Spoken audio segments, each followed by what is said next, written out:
Kata loh, ini cuman sejarah orang-orang tua saya loh. Iya. Katanya di sini tuh dulu pintu perangnya Prabu Boko sama Damarmoyo Pengging, Prambanan sama Pengging. Pintunya masuk perang itu di Tlawong ini, katanya gitu. Sana tuh dulu malah dapat percok gajah. Ganesha ya Pak ya? Iya, Ganesha besar sekali. Ya itu sebelahnya, nanti kalau ibu ke sana suruh nganter teman saya di situ. Orangnya sering jalan. Ya lewatnya itu. Di Kerajaan Pajang ada sebuah pemberontakan yang dulu dipimpin oleh Aryo Penangsang. Kala itu ada sayembara yang siapa yang bisa mengalahkan pemberontakan tersebut akan diberi hadiah alas mentau. Kala itu ada seorang pemuda yang namanya Danang Setowijoyo. Beliau dapat mengalahkan pemberontakan tersebut dan akhirnya beliau dikasih hadiah alas mentau yang wilayahnya mencakup di sebelah barat Gunung Kidul, sebelah selatan Gunung Merapi, sebelah utara Pantai Selatan, sebelah barat sebelah timur Kulon Progo. Nah, itulah wilayah alas mentau. Kala itu beliau diperintahkan atau diutus oleh Danang Ki Juru Martani sama Ki Ageng Panembahan. Kala itu suruh membuat suatu kerajaan. Maka beliau Danang Setowijoyo diutus untuk mencari Wahyu Prabon. Kala itu beliau mengembara di sebuah hutan yang namanya Hutan Wonolipuro. Itu menemukan sebuah danau atau belik yang konon ceritanya di tengah danau tersebut ada sebuah sebongkah batu. Sebongkah batu yang konon ceritanya batu itu bukan sembarang batu, katanya batu itu batu meteorit. Karena kekuatan gaya gravitasi yang sangat dahsyat, turunnya batu tersebut membuat sebuah kawah atau cekungan. Terus sama beliau batu tersebut digunakan untuk bertapa atau berdoa, meminta petunjuk pada Allah Ta'ala, yang ternyata konon ceritanya selagi Danang Setowijoyo baru bertapa itu ada sinar biru yang turun dari luar angkasa, dari langit, masuk ke dalam tubuh Danang Setowijoyo yang baru bertapa atau bersemedi tersebut. Konon ceritanya sinar biru tersebut dapat berkata layaknya manusia, mengatakan bahwa engkau yang akan menjadi Raja Mataram pertama di Pulau Jawa.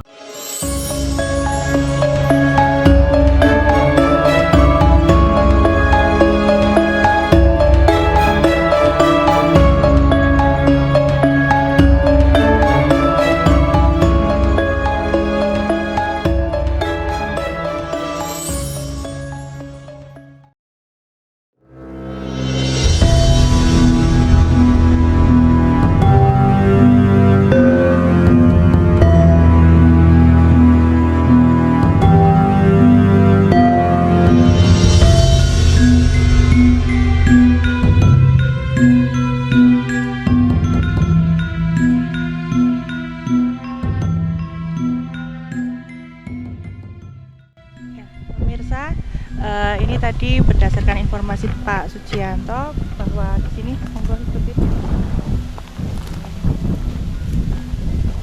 ini ada penemuan yoni ya, dan ini juga seperti apa ya, alas ya mungkin ya, yang dasarannya itu nggih. Dan ini ditemukan itu sudah dari lama sekali, dah zaman sesepuhnya Pak Sujianto itu sudah ada. Jadi beliau tadi menjelaskan bahwa dua benda batuan candi ini sudah ada, dan beliau tidak mengetahui bagaimana ini dulu ditemukan. Dan ini memang posisinya sudah seperti ini ketika beliau mengetahui ada temuan ini.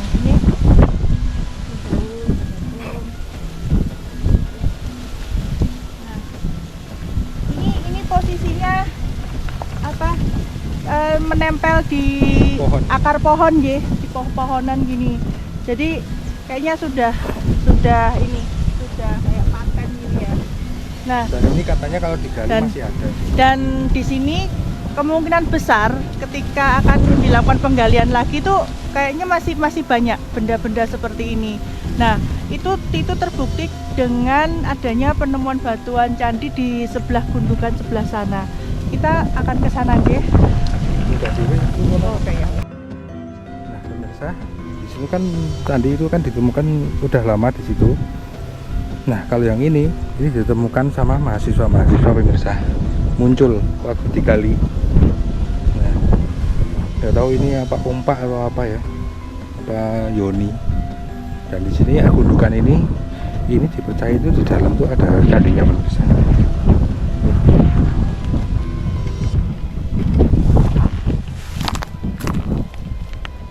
Nah itu pemirsa.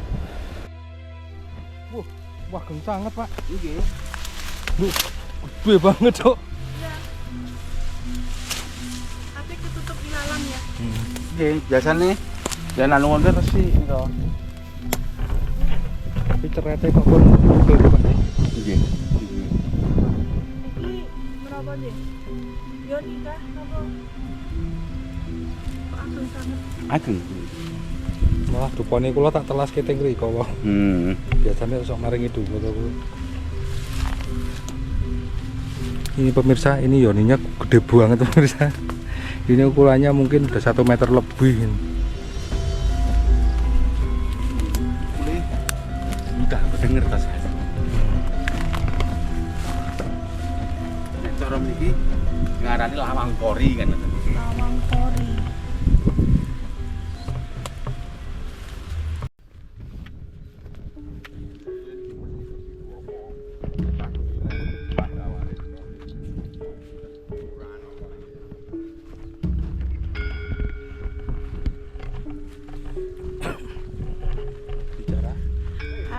Assalamualaikum warahmatullahi wabarakatuh. Salam rahayu. Pemirsa wisata Nusantara, saat ini saya sedang berada di Desa Telawong, Boyolali. Kita akan menuju ke tempat penemuan batuan candi. Yuk ikutin.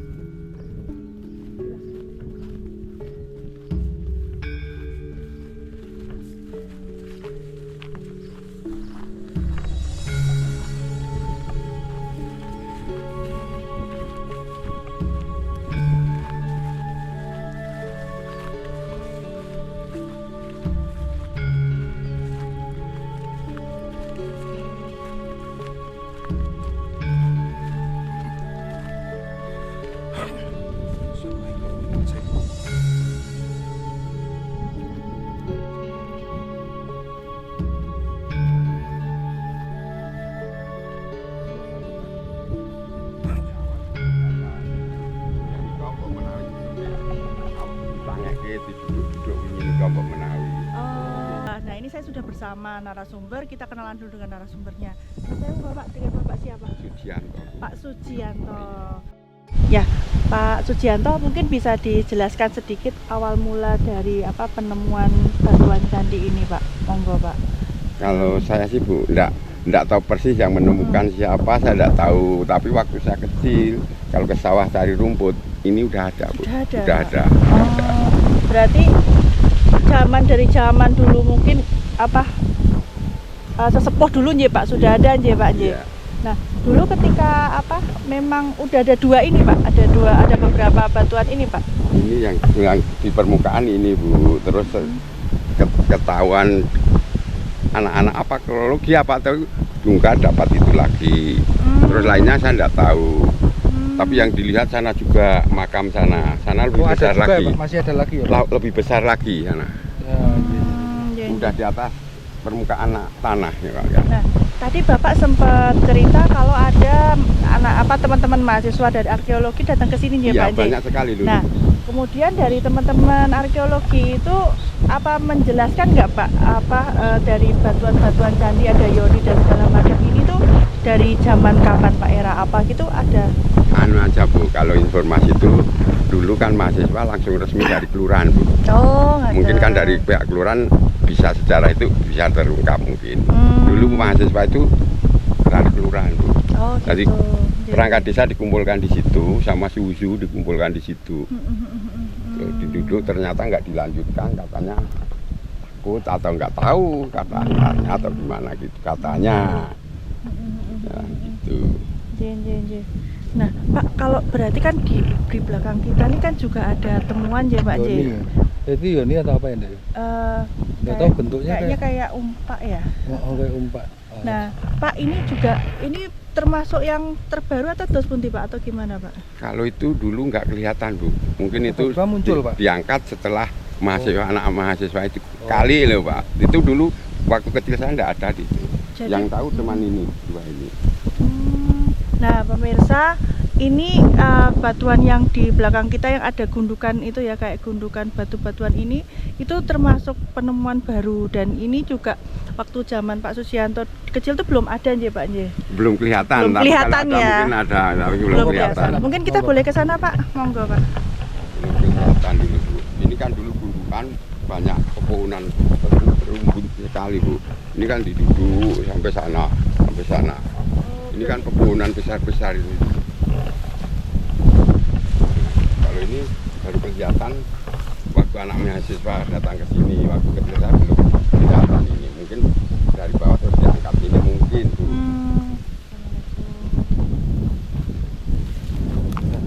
Ngomong.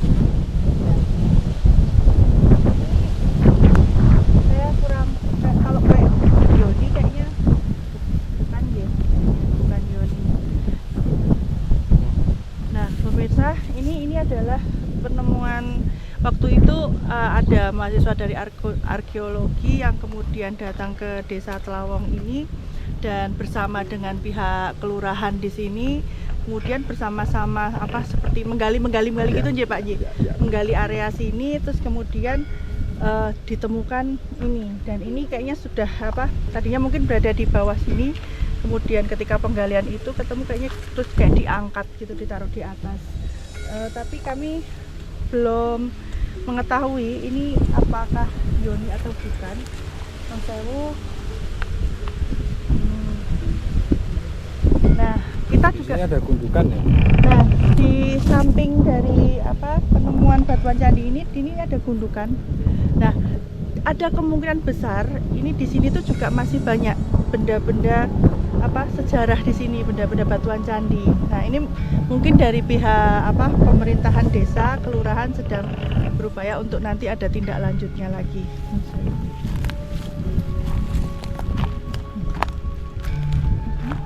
Batuan ini juga batu bata merah nje. Nggak tahu Bu. Galinya sampai sini Bu. Oh, Sampai sini tapi jangan cuma itu. Untuk Sewu. kali ya kalian apa? Gambil batasnya ini nggak boleh ke sana langsung. Oh, Lanjutin. J.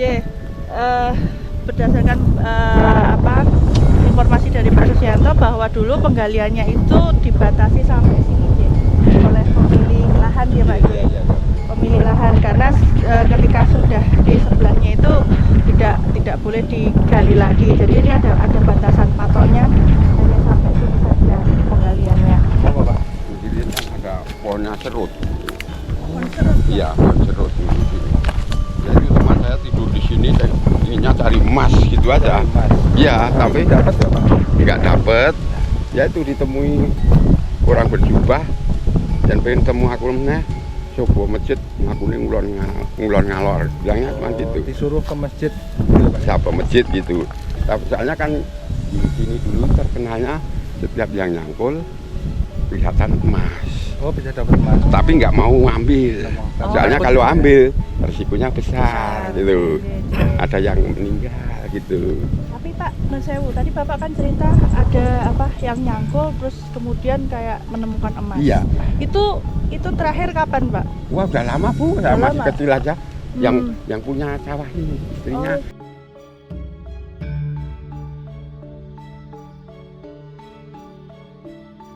Yang punya lahan ini.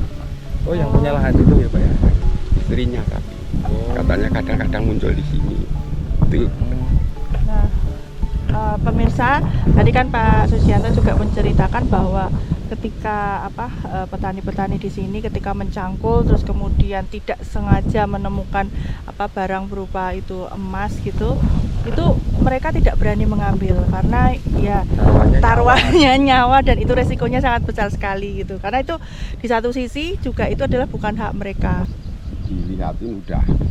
Terus kemudian dipendam lagi. Enggak, pokoknya nanti ya enggak kelihatan lagi. Udah kalau dia enggak ngambil ya ditengok lagi udah enggak ada. Pak, kata Bapak tadi ini cerita turun-temurun dari leluhur ini, konon ceritanya itu gapura apa tadi Pak? Itu Kata loh, ini cuman sejarah orang-orang tua saya loh. Iya. Katanya di sini tuh dulu pintu perangnya Prabu Boko sama Damarmoyo Pengging, Prambanan sama Pengging. Oh. Pintunya masuk perang itu di Tlawong ini, katanya gitu. Katanya turun-temurun seperti itu ya Pak? Iya, Ya? tapi kan saya baru anak kemarin kan nggak tahu persis. Nggak tahu persis Iya, ya Pak ya. iya. Pak, non sewu, biasanya kan kalau ada benda-benda cagar budaya atau benda-benda bersejarah seperti ini dari desa sini tuh masih nguri-uri nggak Pak? Masih menjaga nggak? Sana tuh dulu malah dapat percok gajah. Ganesha ya Pak ya? Iya, Ganesha besar sekali. Ya itu sebelahnya, nanti kalau ibu ke sana suruh nganter Muk, teman saya di situ, orangnya sering jalan. Ya itu lewatnya tuh sebelah sini timur proyek bisa, sebelah barat proyek bisa. Oh iya. Nanti lebih besar lagi kelihatan di makam Pak. Oh iya. Itu juga munculnya baru-baru ini apa udah lama? Wah udah lama itu. Udah lama. Udah lama. Terus Pak, nah kan kalau ada seperti ini pernah nggak Pak ada kejadian-kejadian yang di luar nalar manusia atau mungkin mistis gitu Pak, pernah Setelah nggak? anak-anak duduk di sini. Atau Nggak. mungkin atau bahkan mungkin waktu warga sini dari dulu atau pernah dilihatin apa gitu dari dulu? Kalau dilihatin yang nyangkul di sini itu kadang cundri, kadang ular, kadang gitu aja. Kadang-kadang kan kalau madul di sini udah sore belum pulang, kadang cuma suara, wis beli, gitu aja. Kalau enggak ya mungkin terjadi sesuatu. Tapi kalau udah ada peringatan gitu ya ulang. Ya, ulang. itu anunya jam berapa Pak waktu ada mau maghrib? Ya Pak, soalnya waktunya maghrib kan Iya. Pak, pulang. Ya, jadi itu suara, cuma suara. berupa suara aja Pak. Beli. Tapi itu masih suka muncul nggak Pak? Suara itu? Nggak tahu, saya nggak sering sini. Waktu saya dengar dari yang garap sini kayak gitu dulu, Pak Wiryo atau apa dulu. Waktu saya kecil sini dulu kan tanaman tebu. Kadang-kadang kan saya kesini cari tebu, anak kecil lah gitu. Dengar kayak gitu.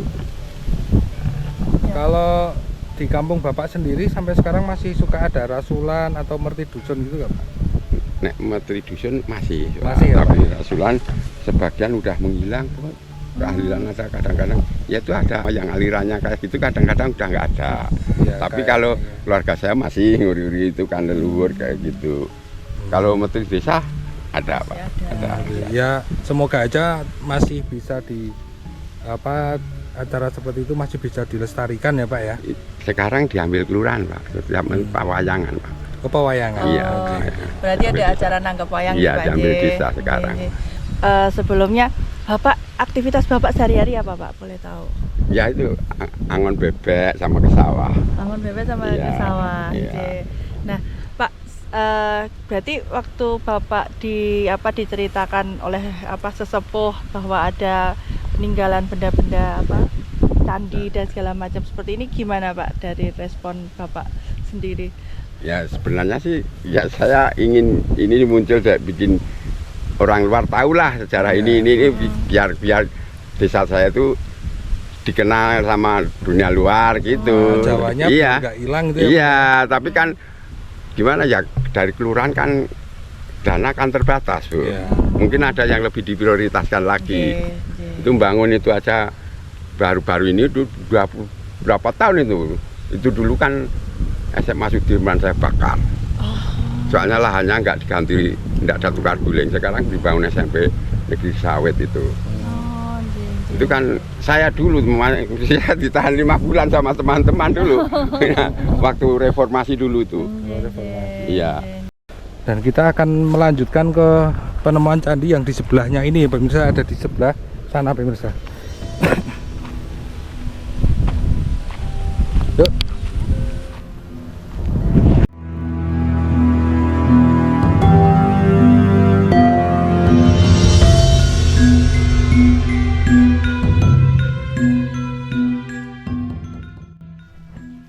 Wah, kencang banget, Pak. Iki. Gede banget, Cok. Tapi ketutup ilalang ya. Nggih, biasane yen anu ngono terus sih niku. Tapi cerete kok pun gede, Pak. Nggih. Iki. apa nih? Yoni kah? Apa? Kok agung sangat? Agung. Malah dupane kula tak telas ke teng mriko wae. Biasanya sok maringi dulu aku. Ini pemirsa, ini yoninya gede banget pemirsa.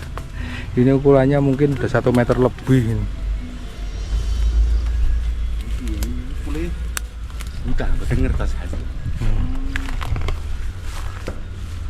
Nek cara mriki ngarani lawang pori kan ngoten. Lawang pori.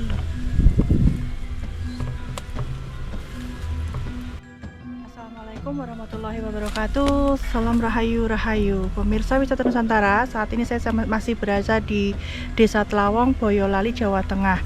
Nah, di belakang saya ini ada penemuan batuan candi. Ini kalau saya kalau tidak keliru ya, tidak salah. Kalau salah ya mohon diperbaiki lagi. Ini menurut saya seperti yoni, ya.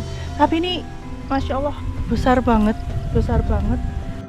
Kalau Mas Arte itu yang dulu itu yang punya perkara ini ya dangir-dangir kebun sini. Tahu-tahu terus mencangkul ya batu itu. Nah apa itu digali terus ada arcanya gitu.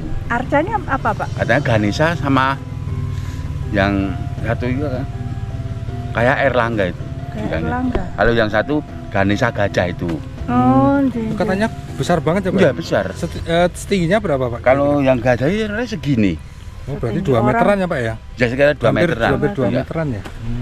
Kalau yang Erlangga itu tinggi lagi. Lebih tinggi Lebih lagi Pak. tinggi lagi. Nah itu sekarang di mana Pak? Wah, kurang tahu saya itu. Kurang tahu Kurang deh. tahu. Sayang kalau sampai hilang ya. Nah Pak, ini kan berarti kan di sini kan banyak ya Pak, kemungkinan besar akan kalau misalnya kita gali lagi gitu kan mungkin besar banyak. Kemungkinan banyak. Kita bisa lihat batuan ini halus banget ya, dan di sini juga di samping ini seperti ada apa ya, lubang ya, relief mungkin ya, tapi udah agak-agak cuil-cuil gitu. Terus ini ya, ini bagian sini ini rapi banget, Kayak pakai ini ya, apa namanya? mesin, Untuk mesin ya. pakai mesin Ini gitu rapi ya. banget loh pemirsa ini. Tuh. Coba bayangin besar seperti ini. Besar sekali loh ini loh. Ini kalau kurang lebih mungkin setangkup segini, gede banget Pak. Mungkin boleh lihat kalau yang satunya di sebelah mana dia Pak? Situ. Monggo Pak. Pemirsa, kita akan ke yoni yang satunya pemirsa. Ini kan ini. Oh ya, ini gede juga ya Pak ya? Kan hampir sama kan. Iya, hampir sama Pak. Nah, pemirsa, ini ada satu lagi. Yang ini kayak separuh badan ini terpendam pemirsa. Yang tubuh ya begini. Oh ini batu-batuannya juga deh. Nah, ini terpendam pemirsa, yang tuh ada setengah badan.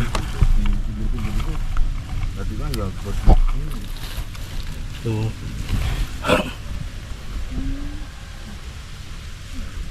Tuh pemirsa. Ini juga iya Mas. Ini juga batuan. Ini batuan candi ya? Iya. Dan tadi kata Pak Mukmin juga di daerah situ juga banyak batuan-batuan seperti ini. Kecil-kecil. Kecil-kecil kecil. gitu. Berarti di sini sebenarnya masih banyak tersebar ya Pak? Kemungkinan masih banyak tersebar. Hmm. Kan di sini kan batanya itu juga besarnya segini-segini kok. Besar ya Pak? Iya, batu bata itu. Merah gitu Pak? Iya. Oh.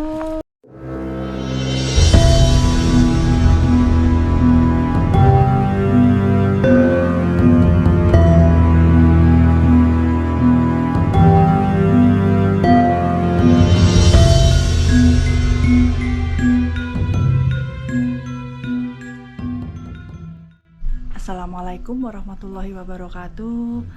Salam Rahayu, Rahayu. Pemirsa Wisata Nusantara, gimana kabarnya? Semoga dalam kondisi sehat selalu. Nah, pemirsa, saat hari ini kita sedang berada di Petilasan Selo Gilang, tepatnya di wilayah Bantul, Yogyakarta. Nah, saat ini saya sudah berada di depan pintu Petilasan Selo Gilang, dan saat ini saya sudah bersama narasumber. Kita kenalan dulu dengan beliau. Selamat siang, Bapak. Selamat siang, Mbak Cih. Dewi. Ini Ya. kalian Bapak sinten? Saya dengan Pak Untoro, Mbak Dewi. Pak Untoro. Ya. Non sewu, Bapak di Petilasan Selo Gilang ini sebagai apa, Pak? Perkenalan, saya ditugaskan di sini sebagai juru kunci oleh Keraton Yogyakarta. Sebagai abdi dalem di sini, saya suruh nguri-uri sini untuk merawat petilasan di sini. Sudah berapa lama, Pak, kalau boleh tahu? Saya sebagai juru kunci di sini sudah dari tahun 2012. 2012. Ya. Pak, boleh diceritakan terkait Petilasan Selo Gilang ini, Pak? Monggo, Pak. Ya. Assalamualaikum warahmatullahi wabarakatuh. Begini, untuk sejarah singkat petilasan di sini, asal mulanya kok ada petilasan seperti ini. Konon ceritanya di Kerajaan Pajang ada sebuah pemberontakan yang dulu dipimpin oleh Arya Penangsang. Kala itu ada sayembara yang siapa yang bisa mengalahkan pemberontakan tersebut akan diberi hadiah alas mentau. Kala itu ada seorang pemuda yang namanya Danang Setowijoyo.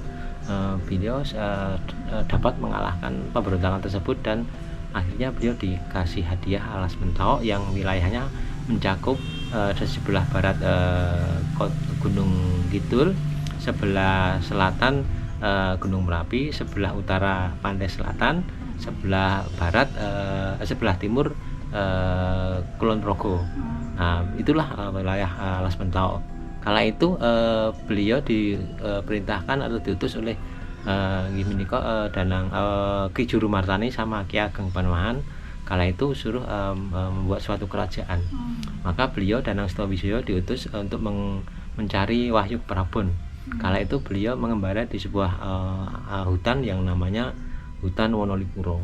Kala itu beliau di hutan tersebut di daerah Alas Mentau itu menemukan sebuah danau atau belik yang konon ceritanya di tengah danau tersebut ada sebuah sebongkah batu. Sebongkah batu yang konon ceritanya batu itu bukan sembarang batu, katanya batu itu batu meteorit. Karena kekuatan gaya gravitasi yang sangat dahsyat, turunnya batu tersebut membuat sebuah kawah atau cekungan. Lambat laun bertahun-tahun karena ada sumber airnya, batu tersebut terus nggak kelihatan, cuma kelihatan sedikit di tengah-tengah. Sama Danang Setowijoyo kala itu sewaktu mengembara di Alas Wonolipuro ditemukan oleh beliau. Terus sama beliau batu tersebut digunakan untuk bertapa atau berdoa, meminta petunjuk pada Allah Ta'ala, yang ternyata konon ceritanya selagi Danang Setowijoyo baru bertapa itu ada sinar biru yang turun dari luar angkasa, dari langit, masuk ke dalam tubuh Danang Setowijoyo yang baru bertapa atau bersemedi tersebut. Konon ceritanya sinar biru tersebut dapat berkata layaknya manusia, mengatakan bahwa engkau yang akan menjadi Raja Mataram pertama di Pulau Jawa dan akan disegani seantero Jawa. Berarti ini termasuk apa? Ini tuh usianya sudah berapa, Pak, kalau boleh tahu? Kalau usianya belum, tidak tahu, Mbak. Sudah berapa tahun, yang jelas di sejarah Babat Tanah Jawi itu petilasan ini dibangun oleh Paku Bono II.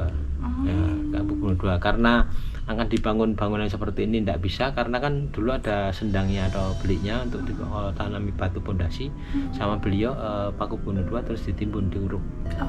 Dalam sejarah itu kalau nggak salah tahun 1741 pun nggak salah di situ.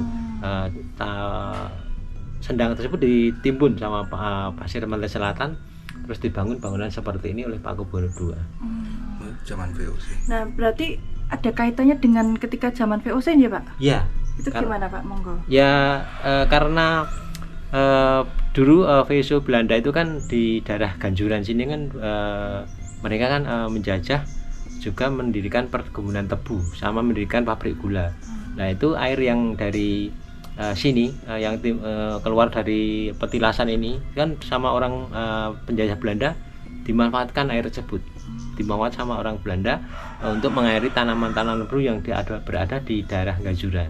Juga untuk sampai sekarang masih airnya masih mengalir, yaitu di candi di gereja Gajuran sana. Oh.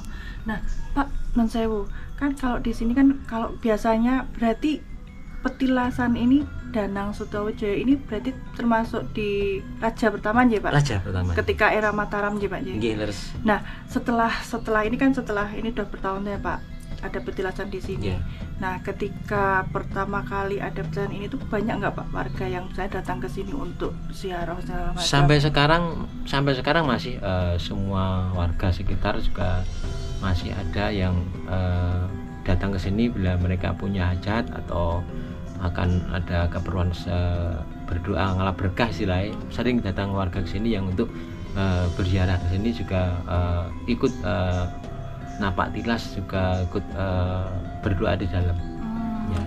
Mas, berarti itu kan ada batu petilasan ya, Mas? Iya. Tadi kan jenengan bilang itu kan meteorit, berarti Ya. itu batu meteorit ya, Mas? Yang di atas itu bukan meteorit, Mas, yang di atas itu batu andesit yang untuk mengamankan batu meteorit tersebut. Oh, jadi batu meteorit yang batu orisinilnya itu masih tertimbun di bawah ya? Di bawah ya, Di yang bawah tadi situ. apa dikatakan ditutup oleh Paku Buwono Iya, tadi nggih. iya. Nggih. Berarti itu memang untuk kayak diamankan kan nggih, Betul Pak? ya, karena dulu ceritanya banyak empu-empu yang membuat pusaka dulu meminta batu tersebut untuk campuran Oh. bikin pusaka. Jadi untuk mengamankan, karena itu sangat disayangkan juga mungkin sama beliau Paku Buwono juga, terus diamankan ditutup pakai batu andesit yang ada sekarang ini. Oh. Ya, tadi kan sempat Bapak ngendiko soal ada cahaya nih, Pak. Ya. Cahaya yang muncul gitu, Ya, yang biru, biru ya, ya. cahaya warna biru. Nah, itu tuh kemudian bisa mengatakan apa tadi, Pak Nun Sewu? Bisa berkata layak manusia, mengatakan bahwa engkau yang menjadi Raja Mataram.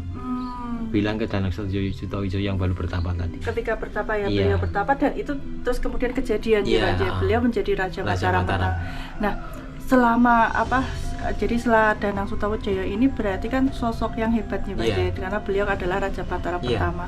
Dan ketika itu bahkan pengikut-pengikutnya beliau tuh juga Pak, ada yang kesini juga gitu? Iya, ada. Iya.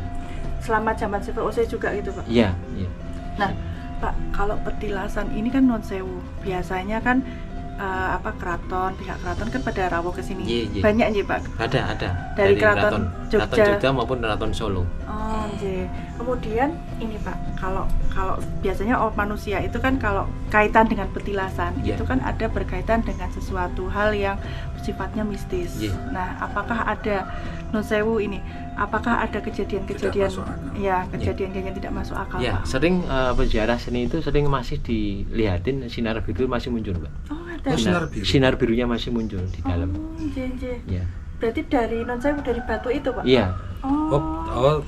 Terpancar itu. Iya, mancar dari batu. Oh, gitu. Nun Sewu, Iya. peziarahnya itu mayoritas dari mana, Pak? Macam-macam ya. Sini ada yang dari Solo, ada dari Jawa Barat juga ada dari Semarang, Magelang juga ada. Mereka itu kalau boleh saya tahu, Iya. apakah mereka punya keinginan atau dos pundi, Pak? Ya, rata-rata mereka punya suatu keinginan, Mbak. Ikut napak tilas juga berdoa di dalam. Ya. Berapa hari, Pak, kalau mereka kan Ya, ada yang sampai 3 hari beliau datang ke sini lagi. Datang sini ya selama 3 hari beliau datang, terus pulang lagi selama 3 hari. Ada yang 7 hari dia berturut-turut ke sini. Mas, katanya Danang Sutawijaya itu dulunya itu adalah seorang senopati, apa itu Ya, benar, Mas? benar. Itu ceritanya seperti apa, Mas? Jadi kala itu kan jadi senopati di kerajaan, karena bisa mengalahkan pemberontakan Eropa Langsang tadi kan dia gelar senopati ya. Terus dapat gelar setelah mendapat Wahyu Mataram sini kan, terus dapat gelar menjadi senopati. Iya. Nah, Pak, tadi kan sempat Bapak juga Bapak ngendiko tadi kan juga ada banyak pejabat yang kesini ya, Pak, Iya. ya. Nah, itu rata-rata kalau pejabat kesini tuh pada punya keinginan berarti, Pak. Iya, jadi rata-rata beliau kan ingin naik pangkat atau apa, dia sering datang ke sini karena di sini kan rata-rata mereka yang ingin beliau naik pangkat. Ya. Kalau Saya tertarik dengan sosok Danang Sutawijaya ini, Pak. Ya. Beliau itu sebenarnya sosoknya seperti apa sih, Pak? Beliau itu. Kalau untuk sosoknya juga belum terlalu saya hafal benar, tapi beliau seorang pemuda yang begitu pemberani juga, karena beliau dapat gelar seorang senopati. Jadi sosok beliau memang gimana ya, benar-benar orang Jawa Tulen. Ya. Berarti dulu itu Danang Sutawijaya itu pernah bertempur melawan Belanda ya, Mas? Iya, iya. Itu ceritanya seperti bertempur di mana? Terus ceritanya seperti apa, Mas? Kalau untuk bertempurnya saya juga belum pernah lihat, tapi sejarahnya beliau memang sangat untuk dengan Belanda memang benar-benar beliau itu sangat benci sekali karena Belanda waktu itu kita mendirikan kerajaan Mataram pertama di Kota Gede, terus sama orang Belanda kan tidak mau kalau kekuatan Indonesia itu muncul. Nah, di Kota Gede sama orang VOC dihancurkan. Nah, terus pindah ke Kerto Pleret. Juga Kerto Pleret juga dihancurkan sama VOC sama Belanda. Terus kembali kita ke Ambar Ketawang. Ambar Ketawang itu juga untuk kerajaan sementara kala itu. Terus kita kembali mendirikan lagi di daerah desa Pacetokan kala itu ceritanya. Itu mendirikan kerajaan yang sekarang ini sampai sekarang ini di situ.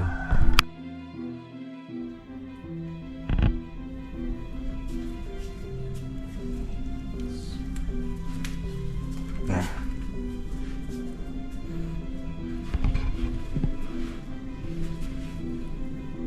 batunya.